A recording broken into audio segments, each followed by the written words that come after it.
Percobaan pertama adalah percobaan botol dilubangin.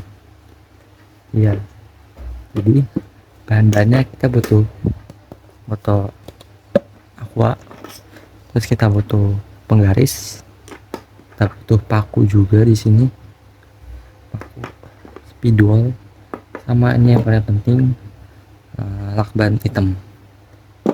Jadi pertama tuh kita ukur dari atas ke bawah itu kita berikan plat lubang dengan jarak 5 cm 5 cm.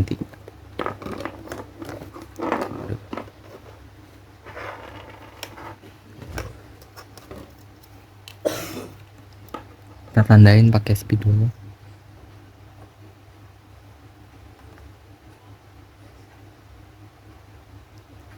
Ini yang paling atas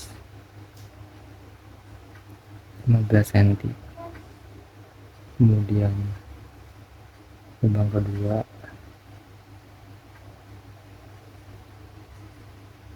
lubang ketiga, kemudian lubang keempat. Oke, setelah kita kasih tanda sampai sini, kita bakal bolongin pakai paku.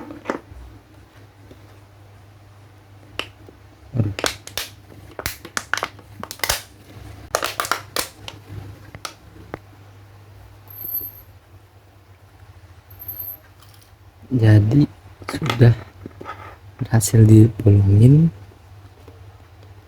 4 lubang ini, jaraknya masing-masing 5 cm. Terus kita tandain ya, yang tadi ya, ini jarak dari permukaan ini sekitar 15 cm.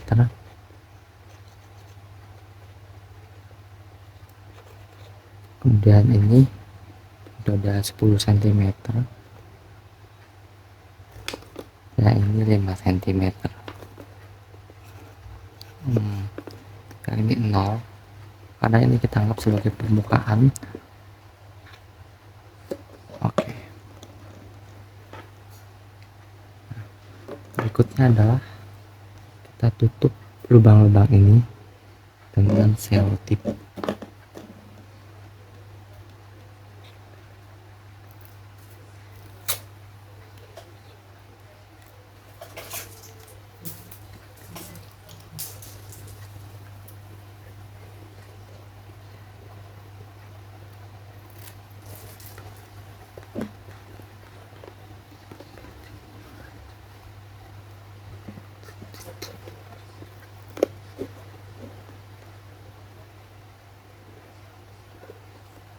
Kita tutup ya.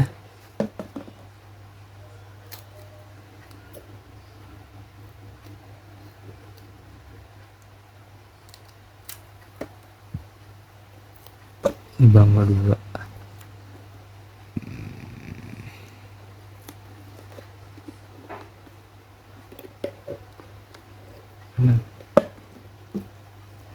Yang ini.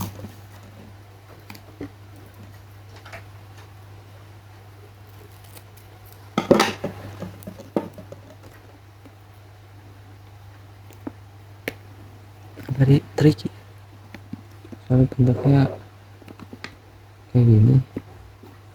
Nah, fungsi dari selotip ini adalah untuk menutup air ketika kita ngisi nanti. Jadi kita bakal lihat hasilnya satu persatu tiap lubang apa yang terjadi.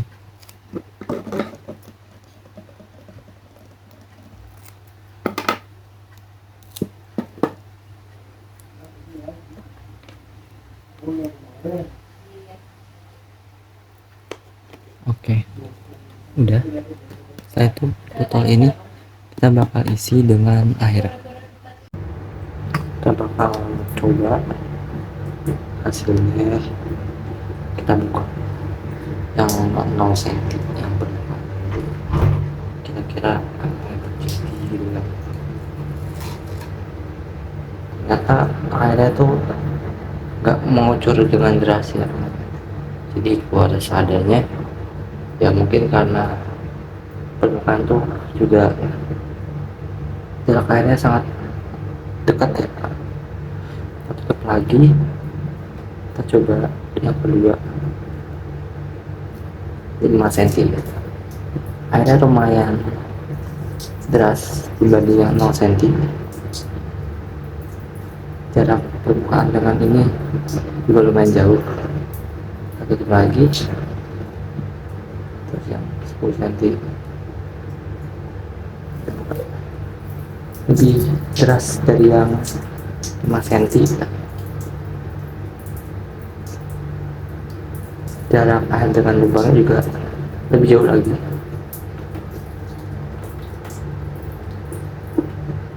Kemudian yang terakhir 15 cm, sangat deras ya, juga karena permukaan dengan lubang itu jaraknya jauh, jadi kucuran airnya lebih jauh.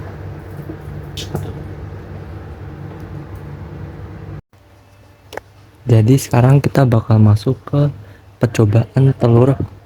Di sini kita bakal nguji dengan 3 buah telur, terus 3 buah wadah. Kita bakal pakai garam dapur sama sendok. Nanti kita bakal naruh air di tiap wadah ini, terus kita bakal ngasih wadah ini dengan garam. Biar saya kasih air dulu. Oke, jadi udah saya tambahkan dengan air di 3 wadah ini. Sekarang kita bakal masukin garam dengan takaran tertentu. Di wadah pertama yang ini kita nggak bakal kasih garam. Kemudian di wadah kedua yang ini kita bakal kasih 2 sendok makan garam.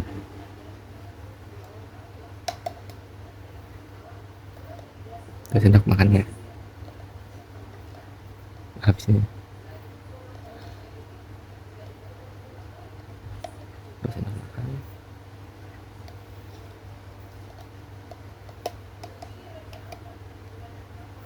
Kemudian di wadah ketiga kita bakal kasih 3 sendok makan garam.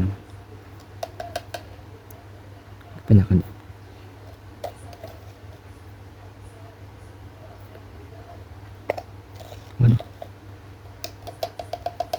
Oke, 3 sendok makan. Kemudian kita aduk dengan rata. Oke, jadi di sini saya udah mengganti wadahnya tadi dengan wadah gelas. Sekarang kita bakal coba lagi. Ini masih sama, ini yang enggak ada garamnya. Ini yang pakai 3 sendok garam, terus ini yang pakai 4 sendok. Kita coba. Tenggelam ya teman-teman. Terus yang kedua, kita lihat kalau dia ngambang. Terus yang ketiga, berat aja.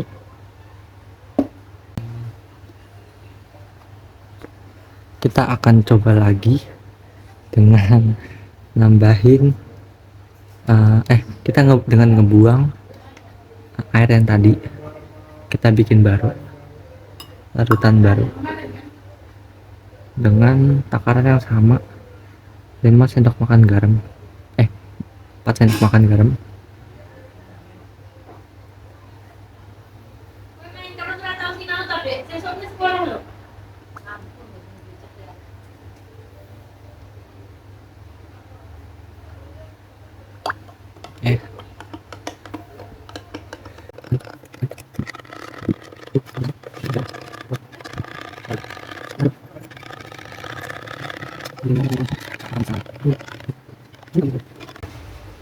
Waduh, atau kita coba dulu, kita coba masukin, bisa apa enggak? Bisa. Wah, berhasil ya teman-teman.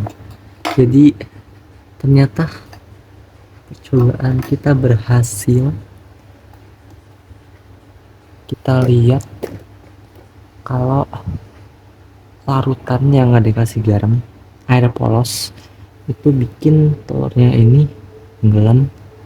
Kemudian larutan yang kita kasih 3 sendok makan garam bikin telurnya mengambang ya teman-teman. Terus larutan yang kita kasih 4 sendok makan garam itu membuat telurnya mengapung. Percobaan ini berhasil.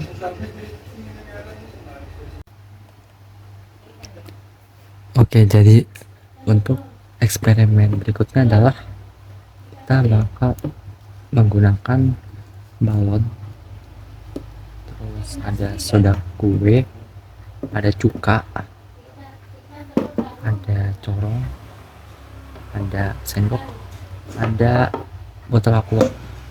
Jadi nanti rencananya botol aqua ini akan diisi dengan cuka secukupnya, kemudian balon ini akan diisi dengan soda kue sebanyak 3 sendok makan. Kita bakal lihat reaksinya kayak apa.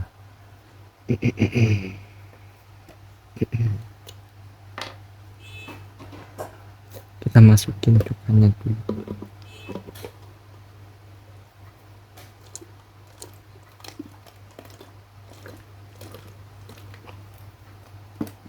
Oke, cukup seperti ini. Terus kita bakal masukin soda kue ke dalam balon.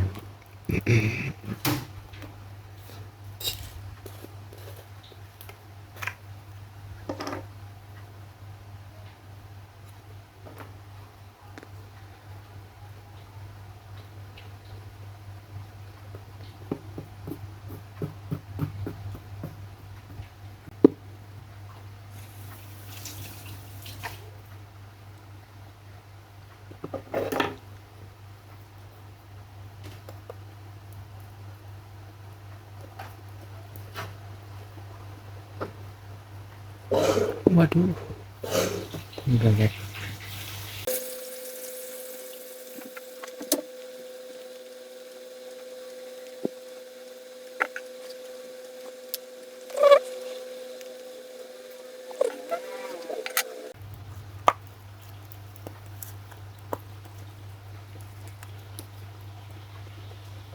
Oke, kita pastiin kalau udah masuk.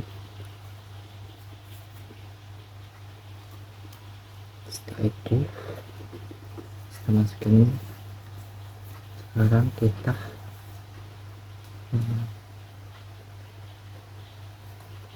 masukin balon ini ke sini. Aduh, aduh, aduh, senggol.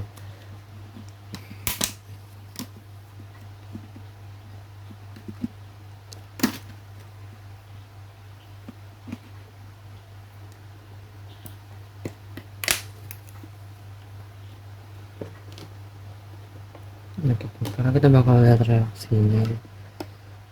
Kita coba bakal lihat reaksinya kayak akan seperti apa kira-kira. Kita tinggal masukin aja ini ke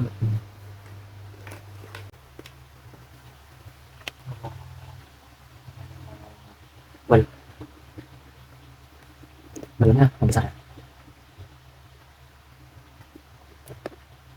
Jadi ada reaksi antara cuka sama soda kuenya yang sebelumnya jadi besar.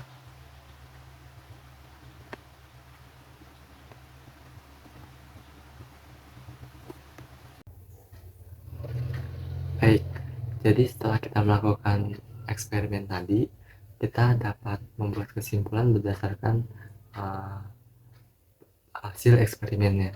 Jadi kesimpulan pertama itu dari eksperimen yang botol dilubangin, terus kita lihat jaraknya dari yang permukaan, dari yang paling atas sampai yang bawah, itu kita tahu kalau yang jaraknya 15 cm dari atas itu kucurannya lebih deras karena itu sesuai dengan dengan prinsip tekanan hidrostatis, yang dimana prinsip ini menjelaskan tentang tekanan dari zat cair ke zat uh, tekanan dari zat cair akan diteruskan ke semua arah pada suatu benda.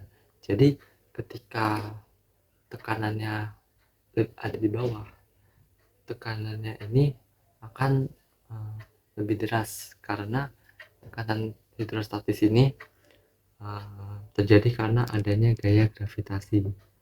Nah, jadi gaya gravitasi ini menyebabkan berat partikel air menekan partikel yang ada di bawahnya. Jadi yang paling bawah ini terkena partikel di atasnya, terbebani, dan akhirnya ketika dibuat lubang, kucurannya lebih deras. Kemudian eksperimen kedua yang tentang telur. Nah, eksperimen ini sesuai dengan prinsip Archimedes, di mana telurnya ini mengambang ketika kita beri garam. Jadi dalam prinsip Archimedes menjelaskan bahwa gaya apung ke atas diberikan ke sebuah benda yang direndam dalam cairan. Nah, apabila massa jenis benda itu lebih ringan dari air, benda itu akan mengapung.